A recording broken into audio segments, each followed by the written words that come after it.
Can I help you? Hey there, Mr. Wood. I hope you don't mind, but I'm a student journalist and I was hoping to record a quick interview for my project here. Your company recently issued an IPO and I had questions about that. I'm sorry, but we are not open to public for interviews. You'll need permission to record Come that. on, it'll only take a minute and I promise I won't disturb anything. It's really important for the school assignment. I'm afraid I can't allow that. This is a private property and without permission you are trespassing. Well, I'm not leaving until I get my interview. I'm asking you to leave politely, but if you refuse, I have no choice but to call the authorities.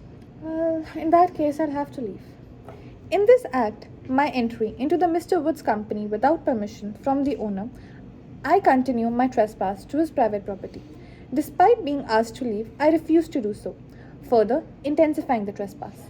Mr. Wood, as the occupier of the land, has the legal right to exclude individuals from his property, especially if they do not have any prior permission to be there. The presence of a no trespassing sign would reinforce this exclusionary right. Rhythm, can I have a word with you in my office, please? Sure, what's up? Rhythm, we need to discuss your recent conduct. Over the past few months, there have been some instances of dishonesty on your part.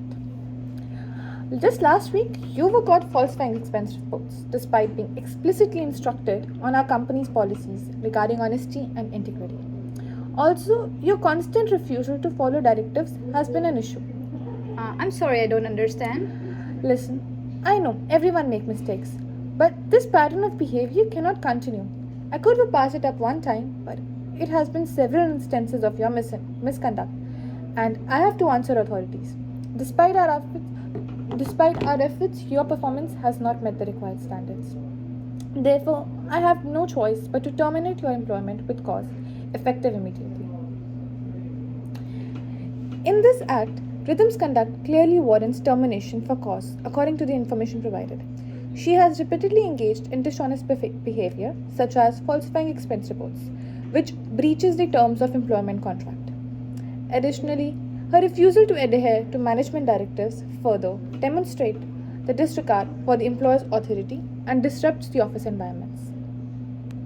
Hi Shita, thank you for joining me. I wanted to discuss your recent request for accommodation under the provisions of the Americans with Disabilities Act.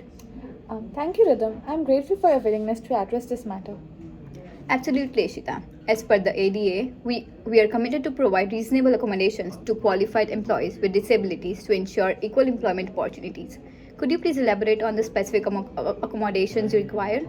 Well, I've been experiencing difficulty with the fluorescent lighting in the office, which triggers severe migraines and affects my ability to work effectively. I understand, Ishita. It's imperative for us to ensure that the workplace is conducive for all employees. Let's discuss potential accommodations to mitigate this issue. Perhaps relocating your workstation to an area with natural lighting or providing you with a desk lamp could be a viable solution. That sounds really promising. Thank you, Sarah. I believe such adjustments would significantly alleviate my condition. Indeed, Sarah further. Wodia. Hi Shita, thank you for joining me. I wanted to discuss your recent request for accommodation under the provisions of the Americans with Disabilities Act. Thank you, Rhythm. I'm grateful for your willingness to address this matter. Absolutely, Shita. As per the ADA, we are committed to provide reasonable accommodations to qualified employees with disabilities to ensure equal employment opportunities.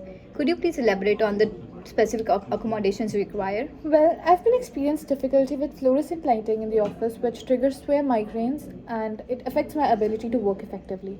I understand that, Ishita. It's imperative for us to ensure that the workplace is conducive for all employees. Let's discuss potential accommodations to mitigate this issue. Perhaps relocating your workstation to an area with natural light or providing you with a desk lamp could be a viable solution. Thank you so much. That sounds really promising. I believe these adjustments would significantly elevate my condition and it will also comply with ADA while maintaining an inclusive environment in the office. Hi everyone, this is Rhythm and this is my partner Ishita. Today we are going to discuss the intellectual property aspects related to a Milton water bottle. Let's get into it. The trademarks. The logo and brand name imprinted on the Milton bottle serves as trademarks. Trademarks safeguard brand identities, logos, and symbols, distinguishing products in the market. The Milton logo and name identify the origin and quality of our water bottle. Secondly, design patents. The unique shape and structure of our Milton bottle is protected by design patents. Design patents preserve the visual aspects of a product's design, preventing others from replicating it without permission. The design of a Milton bottle enhances its functionality and sets it apart from other water bottles. We also have a utility patent. Now, this patent is an innovative feature in the bottle's cap and filtration system that is protected by the utility patents. Utility patents safeguard new and useful inventions, providing exclusive rights to their creators.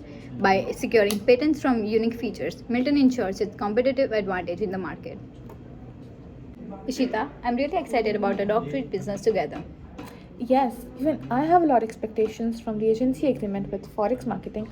I really hope it will boost our social media presence and attract more customers. But there are some legal aspects I need to understand. Like if the marketing company signs a contract with social media influencer to promote our products, who's obligated under that contract? Legally, the marketing company acts as an agent for our company. An agent is someone who is authorized to act on behalf of another party in legal matters. When the marketing company signs a contract with the social media influencer, they are doing so as an agent. But what if they buy advertising on X against our industries? Are we on instructions? Are we still bound by the agreement? No, we are not. If the marketing company acts beyond their authority, we are not obligated to honor those agreements. It's the basic rule of agency law. Understanding these concepts will really help us protect our business interest and ensure that we are not held liable for actions we didn't authorize.